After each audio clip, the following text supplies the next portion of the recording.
This led to a period of decolonization as former European and American colonies in Africa and the Pacific Ocean declared and won their independence.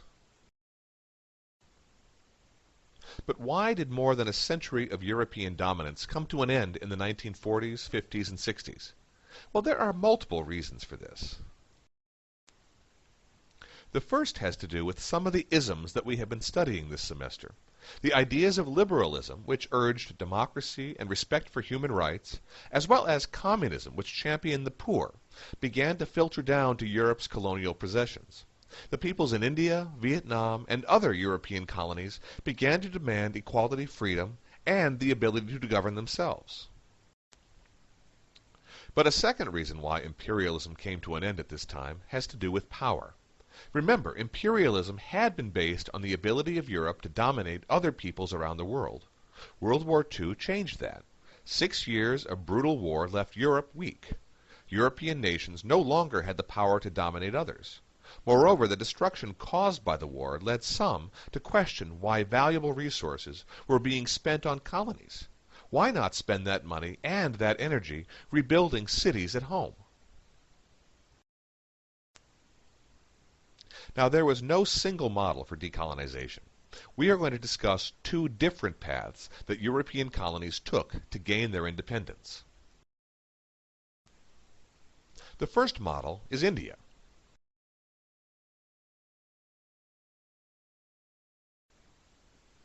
Let's start with India. British control of India began in the 1750s. Soon it became the richest, most populous part of Britain's empire. That's why they referred to it as the, quote, jewel in the crown of the British Empire.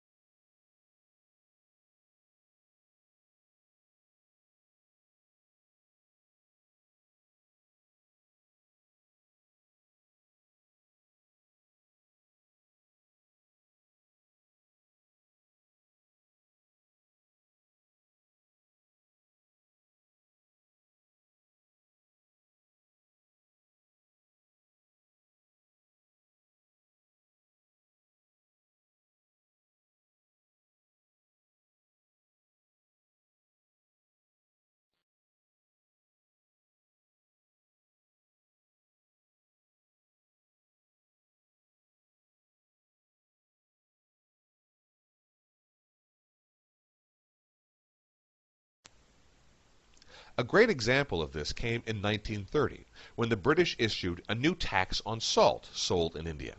Remember, one of the reasons for having colonies was to create revenue, and so they were taxing salt to raise money for the British Empire. Gandhi realized the tax was a way to demonstrate the power of nonviolence. He led a large group of Indians on a 250-mile march to the ocean, where they made salt for themselves for free. They could avoid paying the tax. The British responded by arresting Gandhi and about 60,000 of his followers. But this protest, as well as the British reaction to it, won Gandhi and his movement for Indian independence tremendous sympathy in the Western world. Time magazine even named Gandhi its Man of the Year for 1931.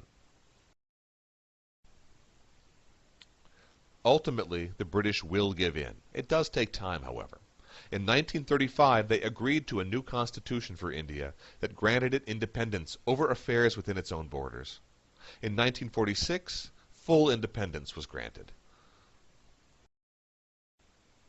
India based its push for independence on the liberal Western model. But not all colonies followed that liberal Western model in seeking independence. Indochina, for example, follows a very different path. Indochina had been a French colony since the 1880s. Now, the region today is actually split into 3 countries: Vietnam, Laos, and Cambodia. Now, Indochina would also push for independence after World War II, but it was another Western idea, communism, that was at the basis of their push for independence. The movement was led by a man named Ho Chi Minh, who had been educated in Paris. During World War II, Indochina had been free of French rule. After the war, France decided to reestablish its control over the region. The Vietnamese nationalist Ho Chi Minh led the effort to drive out the French. To most everyone's surprise, Ho Chi Minh was successful. France, weakened by World War II, was defeated and forced to grant the colony independence. With independence, the region will be divided into three nations, as I said: Vietnam, Cambodia, and Laos. Now, one of those nations, Vietnam, will also be divided in half, much like Korea was divided. North Vietnam will be a communist government, while the southern half of Vietnam will be a capitalist society. At this point, the U.S. stepped in. It believed that the containment doctrine required that the United States do everything it could to prevent communism from spreading to South Vietnam. Foreign policy experts pointed to the example of Korea. There, the United States had successfully used containment to prevent a communist takeover of South Korea.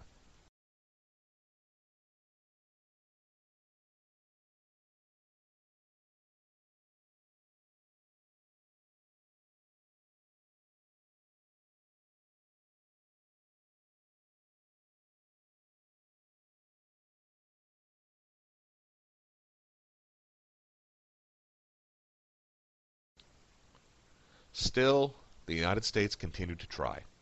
After pumping billions of dollars into South Vietnam in the early 1960s, the U.S. became more actively involved in 1964 when it began to bomb cities in North Vietnam.